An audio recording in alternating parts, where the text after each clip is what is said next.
Bahkan Sayyidina Ali bin Abi Thalib itu beliau mengatakan wa qadru kulli mri'in ma yuhsin fatakallamu fil ilm tabayyan aqdarukum.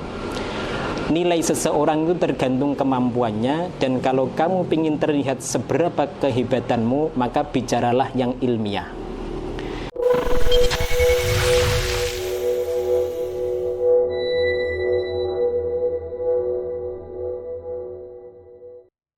Untuk pertanyaan yang tiga, Ustadz, bagaimana konsep tafsir dan fikih berinteraksi dalam memahami Quran? Begini, semuanya itu terkait dan semuanya saling membutuhkan dan saling menyampurnakan, dan semuanya tidak boleh kita pisahkan. Jadi gini, Al-Quran itu bilughatil Arab. Al-Quran itu saking balaghahnya sampai tingkat tertinggi, yaitu haddul i'jaz. Maka di sini bukan sekedar fikih dan tafsir, akan tetapi semua disiplin ilmu yang menjadi pelengkap untuk mempelajari Al-Quran harus lengkap. Nahwu, shorob, i'rab, balaghah, fikih, tasawuf, dan lain sebagainya itu harus lengkap, tidak boleh terpisahkan. Karena kalau nanti ilmunya itu tidak lengkap, nanti pasti akan salah dalam memahami. Dan perlu kita ketahui secara global apa yang harus kita laksanakan dalam Al-Quran itu 5. 1. Mengimani Al-Quran. Yang kedua, membaca Al-Quran. Yang ketiga, mempelajari isinya Al-Quran. Yang keempat, mengamalkan isinya Al-Quran. Dan yang kelima, menyebarkan 4 hal ini. Dan ini kalau tidak seluruhnya disiplin ilmu kita ketahui, itu tidak mungkin. Maka di sini seluruhnya terkait, seluruhnya dibutuhkan, dan yang kedua yang tidak kalah pentingnya harus disampaikan oleh mereka yang ahli. Saya contohkan yang tidak Al-Quran dulu. Ada seseorang yang tidak ahli dalam nahwu shorob, lalu dia membaca Syama'ilul Mustafa. Dia pakai redaksi wala yahabul muluk. Coba, kalau dibaca wala yahabul muluku, maka artinya merendahkan Rasulullah. Karena artinya Rasulullah itu orang yang sangat biasa, sehingga raja siapapun tidak ada yang takut. Na'udzubillah min syarri dzalik. Itu merendahkan Rasulullah. Tapi kalau dia baca wala yahabul muluka, Rasulullah itu saking hebatnya, saking haibahnya, saking maksumnya, dia itu ketika melaksanakan syariat yang dibebankan oleh Allah Subhanahu wa ta'ala tidak takut sama siapapun, tidak takut sama raja siapapun. Ini ternyata gara-gara ilmu nahu wala yahabul muluka dan wala yahabul muluku sudah beda. Jadi di sini perlu sangat beberapa disiplin ilmu yang harus kita ketahui, dan yang menerangkan harus benar-benar yang ahli. Yang ahli itu alangkah baiknya 3 predikat ini itu kumpul, meskipun ini sulit. Sebutan orang yang mempunyai ilmu itu kan 3.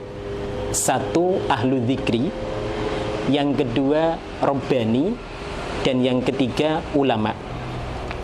Kalau kita lihat di dalam Al-Quran, ahlu dzikri hanya disebutkan 2 kali, dan fi'il yang berhubungan adalah as-su'al, yaitu fas'alu ahla dzikri in kuntum la ta'lamun, itu 2 kali. Yang kedua adalah robbani. Rabbani fi'il yang berhubungan adalah 2. Walakin kunu rabbaniyina bima kuntum tu'allimunal kitab wa bima kuntum tadrusun. Dan yang terakhir adalah ulama. Kata ulama di Al-Quran disebutkan 2 kali. 1, ayya'lamahu ulama'u bani Israel. Yang kedua, innama yakhshallaha min ibadihil ulama. Artinya, untuk bisa dikatakan ulama itu harus alim dan mempunyai mental khasyatullah. Jadi yang menerangkan Al-Quran itu harus ulama yang robbani, yang ahlu dzikri.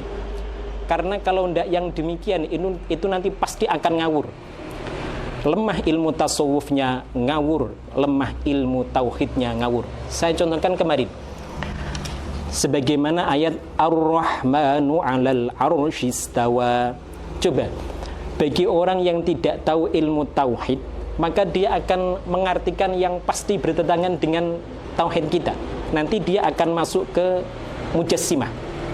Padahal dalam tauhid kita wa kullu nassin auhamat tashbiha awilhu awfawid warum tanziha. Jadi di sini untuk mempelajari Al-Quran bukan sekedar tafsir dan fikih yang kita butuhkan, tapi seluruh ilmu yang menjadi pelengkap itu harus lengkap dan yang menyampaikan harus ahlinya. Gitu. Untuk pertanyaan yang nomor 4, apa pesan panjenengan untuk mahasantri terkait bidang pengetahuan Al-Quran, fikih, dan dakwah? Pesan saya untuk para santri begini. Ada 3 hal yang harus kita kejar ketika kita berada di pondok pesantren, ketika kita ta'alum di Ma'had Ali, yaitu 1, penguasaan ilmu, yang kedua, kemanfaatan ilmu, dan yang ketiga, keberkahan ilmu. Allah Subhanahu wa ta'ala mengatakan wa qur rabbi zidni ilma. Rasulullah juga mengatakan balighu anni. Bahkan Sayyidina Ali bin Abi Thalib itu beliau mengatakan wa qadru kulli mri'in ma yuhsin fatakallamu fil ilm tabayyan aqdarukum. Nilai seseorang itu tergantung kemampuannya, dan kalau kamu ingin terlihat seberapa kehebatanmu, maka bicaralah yang ilmiah. Jadi kalau Anda nanti dakwah di panggung lucu itu mudah, bersolawat itu mudah, tapi yang sulit adalah berbicara secara ilmiah. Maka kata Sayyidina Ali, fatakallamu fil ilm tabayyan aqdarukum. Imam Syafi'i juga, beliaunya juga dawuh, laula ahlul mahabir la khutbatiz zanadiqatu alal la khutbatiz zanadiqatu alal manabir. Kalau para orang hebat-hebat ini tidak mau mengambil peran, maka mereka yang kurang hebat justru yang berperan. Dari sini saya berpesan kepada para santri 2 hal. 1, laksanakan 3 I. I yang pertama adalah ijtima', I yang kedua istima', I yang ketiga adalah intifa'. Ijtima' artinya usahakan bukan sekedar di pondok, tetapi nanti ketika sudah boyong pun harus kumpul bersama dengan para orang alim. Karena Rasulullah Muhammad SAW bersabda, jalisul ulama wa zahimuhum birukabikum fa innallaha yuhyil qulubal mayyitah binuril hikmah kama yuhyil ardu biwabilis sama. Jadi harus ijtima'. Bahkan seandainya kita itu sudah boyong, kita itu ijtima'nya bisa pakai online. Jadi ngaji-ngaji dari masyayikh kita yang online kita harus mengikuti. Karya-karya ilmiah masyayikh kita juga harus mengikuti. Yang kedua itu istima'. Di saat kita belajar di pondok pesantren di Ma'had Ali itu, kalau ada keterangan dari guru-guru kita harus antusias dan konsentrasi penuh. Begini, di Al-Quran itu ada sami'a yasma'u, ada asma'a yusmi'u, ada istama'a yastami'u. Itu ada kata istama'a yastami'u yang luar biasa.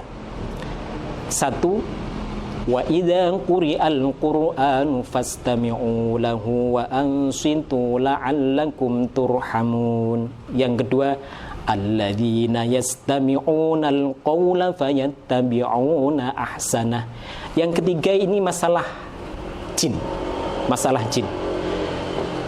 Jin itu falamma haduruhu qalu ansitu falamma qudiya wallau ila qaumihim munzirin.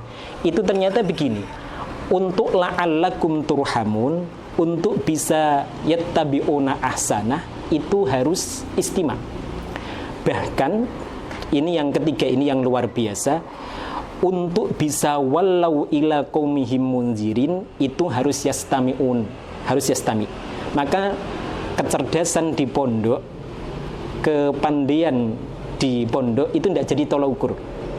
Banyak sekali orang yang di pondok itu cerdasnya luar biasa, di rumah tidak bisa wallau ila qaumihim munzirin, karena dia di saat di pondok itu mungkin meremehkan gurunya.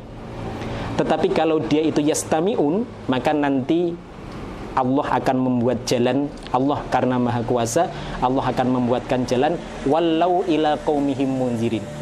Yang ketiga intifa'. Usahakan dengan para masyayikh kita dengan para orang-orang solih, itu kita mengambil manfaat. Jadi orang yang hebat itu orang yang selalu mencari madu meskipun dari tumpukan sampah, sementara orang-orang yang nakal, yang tidak hebat itu adalah yang selalu mencari sampah dari tumpukan madu. Jadi kalau Anda mencari kesalahan kiai siapapun, itu pasti ada. Insya Allah ada kalau kita cari-cari. Tapi itu jangan sampai, santri jangan sampai seperti itu. Kita harus ijtima, istima, dan intifa. Kita harus jangankan dari dawuhnya kiai, yang dawuhnya bukan kiai saja, kita harus mengambil madunya. Jangan sampai kita selalu mencari racun, mencari sampah di tumpukan madu. Itu pesan yang pertama. Pesan yang kedua begini. Di dalam Al-Quran itu suratnya kan 114 surat. Surat yang pertama itu surat Al-Fatihah. Surat Al-Fatihah memang jumlah ayatnya itu 7. Tetapi kalimahnya itu dari awal sampai akhir itu fi'il amarnya hanya 1, yaitu ihdinas syiratal mustaqim. Di sini perlu saya sampaikan kepada anak-anak santri, hidayah itu ada 5. Hidayatul ilham al-fitri, lapar terasa, haus terasa. Yang kedua hidayatul hawas. Ini manusia juga diberi, hewan juga diberi, bahkan hewan lebih peka daripada manusia. Yang ketiga hidayatul akli. Yang keempat hidayatul din. Dan yang kelima adalah hidayah yang berupa al-ma'unah wa taufiq lisair ila tariqin najat wal khair. Memberi pertolongan atau diberi pertolongan agar bisa melaksanakan kebaikan. Nah, hidayah yang ada 5 macam ini, itu satu sisi ada 2. Satu sisi ada 2, satu hak prerogatif Allah, yaitu menciptakan orang bisa menjadi baik.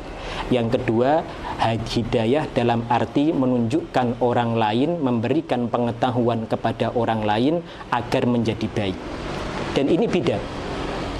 Kalau membuat orang lain bisa baik, itu siapapun tidak bisa, kecuali Allah. Bahkan Rasulullah pun tidak bisa. Allah sampai mengatakan innaka la tahdi man ahbabta. Ayat lain laisa 'alaika hudahum. Ini tidak bisa. Tetapi untuk hidayah dalam arti menyampaikan kebaikan itu siapapun bisa.